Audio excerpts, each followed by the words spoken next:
बिस्मिल्लाहिर्रहमानिर्रहीम। अस्सलाम वालेकुम ladies and gentleman, very fresh evening from मोहब्बत वैली। एक दफ़ा का जिक्र है कि हमारे एक उस्ताद जो कि हम दोनों के टीचर हैं, हम उनसे बहुत कुछ सीखते रहते हैं। वो एक मुल्क से दूसरे मुल्क जा रहे थे, तो जैसे ही वो जहाज़ में जाके बैठे, क्रू का एक मेंबर उनके पास आता है और कहता है, welcome on board sir, we guarantee take off. Sir मुस्कुराते हैं और कहते हैं, व्हाट अबाउट लैंडिंग। क्रू का मेंबर कहता है, you seems a very pious man, यकीनन आप अल्लाह ताला से दुआ करेंगे कि हम सेफली लैंड भी कर जाएं। लेडीज़ एंड जेंटलमैन, जब भी हम किसी जहाज़ में बैठते हैं, ऑब्वियसली जहाज़ का टेक ऑफ हमारे कंट्रोल में बिल्कुल भी नहीं होता। जहाज़ सेफली लैंड करेगा या नहीं करेगा, ये भी हमारे कंट्रोल में बिल्कुल नहीं होता। इवन ड्यूरिंग फ्लाइट हो सकता है विंड स्पीड बहुत ज़्यादा तेज़ हो जाए, कोई भी टर्बुलेंस हो सकती है, बादलों के अंदर से गुजरते हुए जहाज़ बाज़ों का वॉबली भी हो जाता है।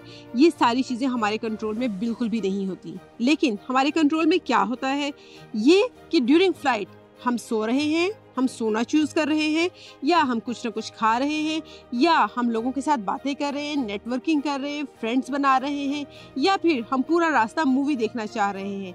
ये सारी चीजें हमारे कंट्रोल में भी होती हैं और हमारी चॉइस के अंदर भी होती है। So ladies and gentleman, same इसी तरह जैसे डॉक्टर आमना ने मिसाल दी एरोप्लेन की, हमारी बर्थ यानी पैदा होना भी हमारे कंट्रोल में नहीं होता। हमने किस मुल्क में पैदा होना है, किस शहर में पैदा होना है, किस खानदान में पैदा होना है, या किस मजहब के अंदर पैदा होना है, ये हमारे कंट्रोल में नहीं होता। सेम डेथ, मरना भी हमारे कंट्रोल में नहीं है। हमने जवानी में फौत हो जाना है, बुढ़ापे में फौत होना है, हॉस्पिटल के बेड पे फौत होना है, घर में बैठे बैठाए आराम से फौत होना है, ये भी हमारे कंट्रोल में नहीं।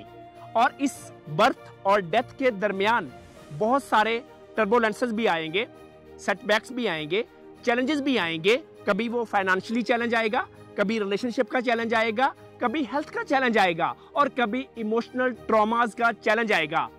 ये भी हमारे कंट्रोल में नहीं। हाँ, बहुत सारी चीजें ऐसी होंगी जो हम कंट्रोल कर लेंगे, जिनके सॉल्यूशंस हम निकाल लेंगे, लेकिन बहुत सारे ऐसे चैलेंजेस भी होंगे लेडीज एंड जेंटलमैन जो हमारे कंट्रोल से बाहर हैं। इस बर्थ और डेथ के दरमियान हमारे कंट्रोल में क्या है, हमारी रोजाना की चॉइसेस।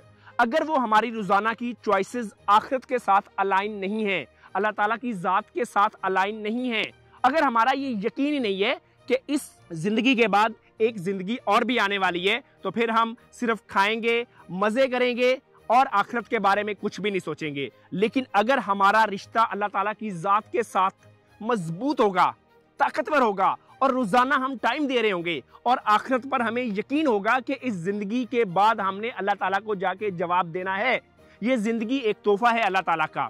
इस जिंदगी में जितनी नेमतें हमें मिलती हैं, वो सब कुछ गिफ्ट होता है अल्लाह ताला का। लेकिन अगर इस जिंदगी को हम बेस्ट ऑफ द बेस्ट बना दे, best of the best choices लेके इसको अच्छा बना दे, तो ये हमारी तरफ से या अल्लाह ताला की जात के लिए तोहफा होगा। Ladies and gentleman, the choices you make you. Being a female is a matter of birth. Being a woman is a matter of age. But being a gentle lady, gentle woman, that's completely the matter of choice. Same, ladies and gentlemen, being a male is a matter of birth. Being a man is a matter of age. And being a gentleman is a matter of choice.